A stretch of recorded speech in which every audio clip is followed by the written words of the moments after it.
right, so here we are. We're having a close look at this. This is a flowering ornamental peach.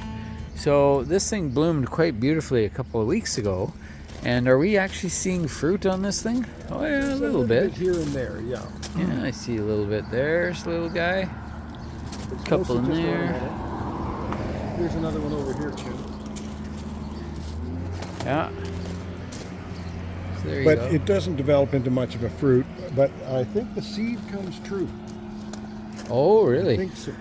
So this is a species of some sort. Yeah.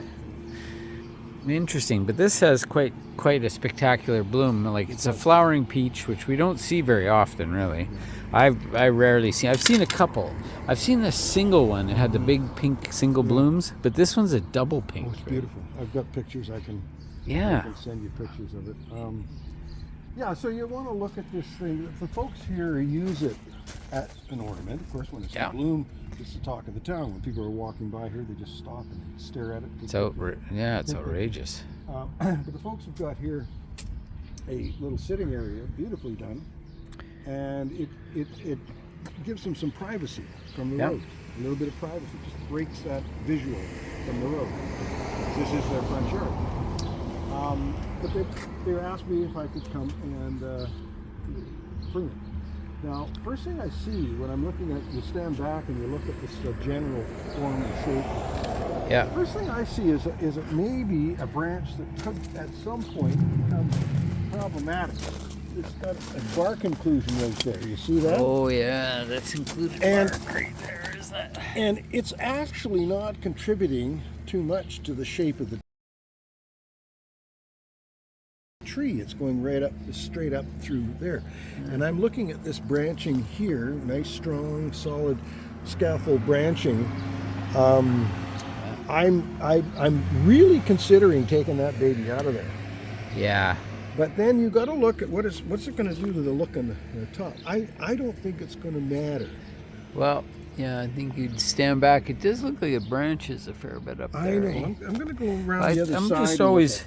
This is the thing. This is I would say is a bit of a conundrum. Yeah. Is okay. So it's a fruit. It's a flowering fruit tree, but it's grown as an ornamental. So we don't really prune it like a fruit tree, right? Because we're not pruning it for fruit. See, if that came out of there, that whole structure there would be gone. Yeah, boy, it's pretty big. And that might stand back a little bit, and I'll give it a shake, and you can see what it looks like. Because this is where it's nice to have two people.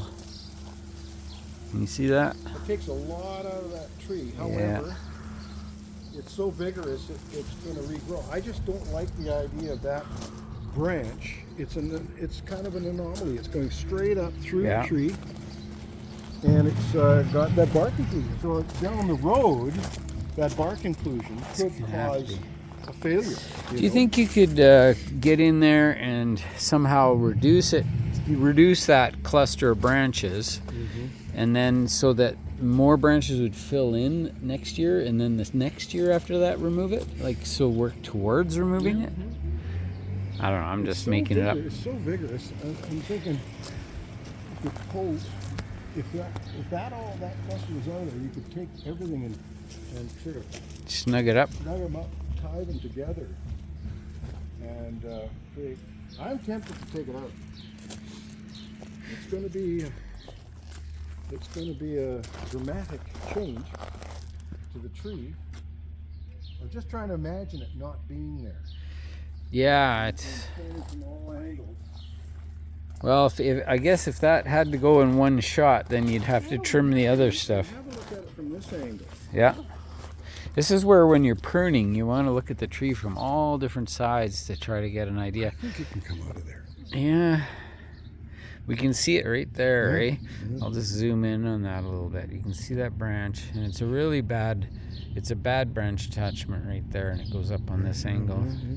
And so, by all the rules of pruning, it should come out, but... See, if you take that out of there and reduce this, now you've created a canopy right at this level right here.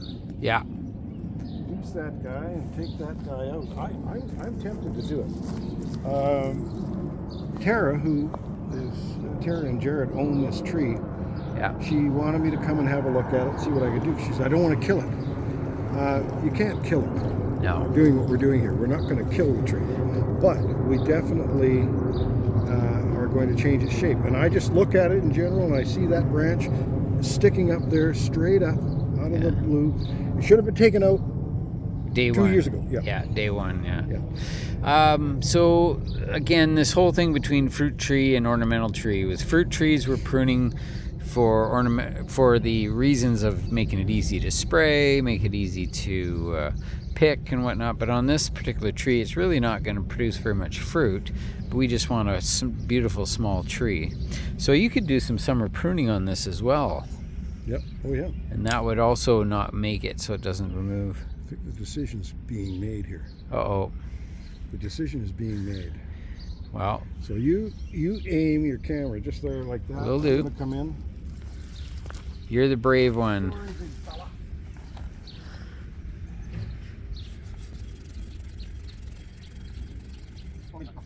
Yeah, too late. No, this is important. What we're doing here is doing what's right for the tree, and that's such a bad branch pattern that it's going to be a problem. Now this will greatly reduce the size of the tree. Okay. There we go. Now, open up the middle. Yeah, now you can take those back a bit.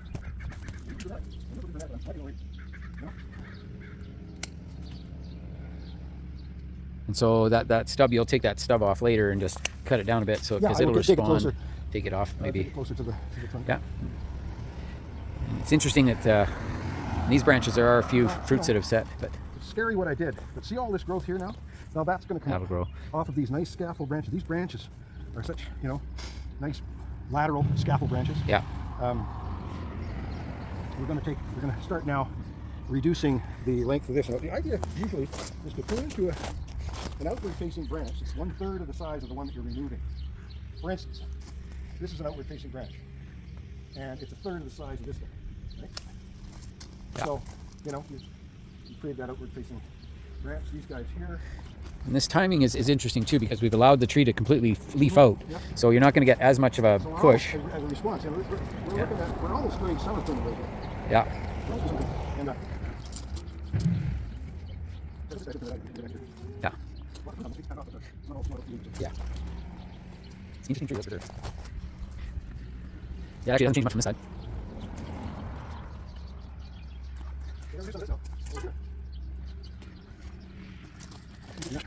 Yeah, it's been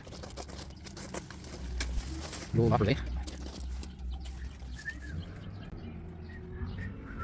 When you're pruning, sometimes you're pruning a tree that hasn't been pruned much. You're trying to look at what the regrowth is going to do. Yeah. Because these trees, they're really doing a number. Well, it's a small tree. It's meant to be a small tree. Yep. They want to make sure that they're maintaining a certain amount of privacy, I'm sure, from the street side, eh? Oh, it's going to bush out. Yeah. Yeah, you gotta be brave to be a pruner. Yeah.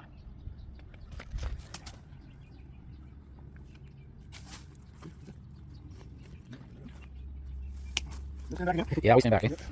Stand back and walk around a little bit. Because out in front here is when people drive up, they'll see this first impression. But you can definitely see how it's turned into a much smaller tree here. The big one's taken up back, if they were reduced, it would be back to being a nice little tree again. Yeah,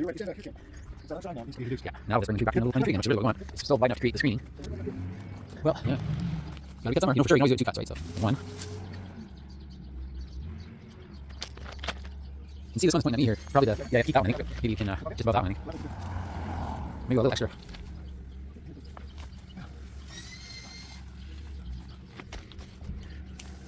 There we go. Some of these other way.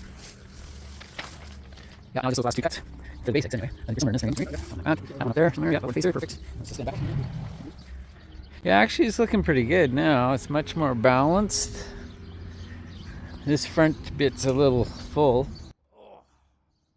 Excuse me.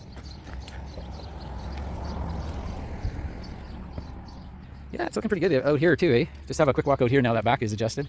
I think it's actually pretty good.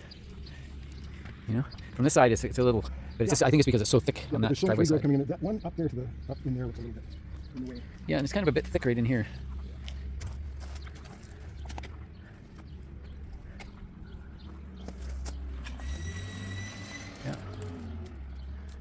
Yeah, and then you can always leave it for a couple days, and you can see it from come and check it. And you see there's a few mummies in there. I see a couple.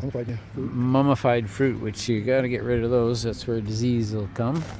I'll just show you what that looks like. There's a little mummified fruit right there.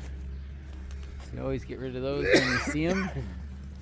We also see on this tree a little bit of peach leaf. Little curl. Yeah. Peach leaf curl, which comes on peach trees. People get kind of scared of this one, but it's really just a fungus disease. These will generally fall by the end of June, and you'll get new leaves that come and replace them.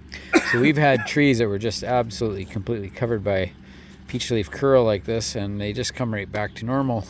By the time you hit the end of July, you can't even tell they ever had any problems. So, but this is typically sprayed in the fall. Peach trees are sprayed in the fall, usually early October in this climate, for peach leaf curl and cranium blight copper spray in the fall.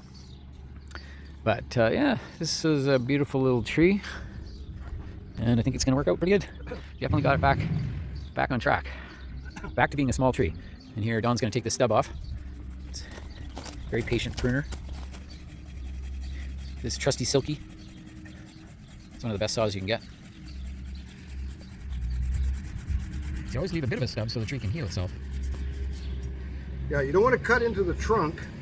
If you cut into this too far in here, you're wounding the trunk. You'll create a decay cavity. Yeah, exactly. Yep. All right, well, there you go. We're going to stand back and see how it looks from way back. There we go. Back to being a nice little tree.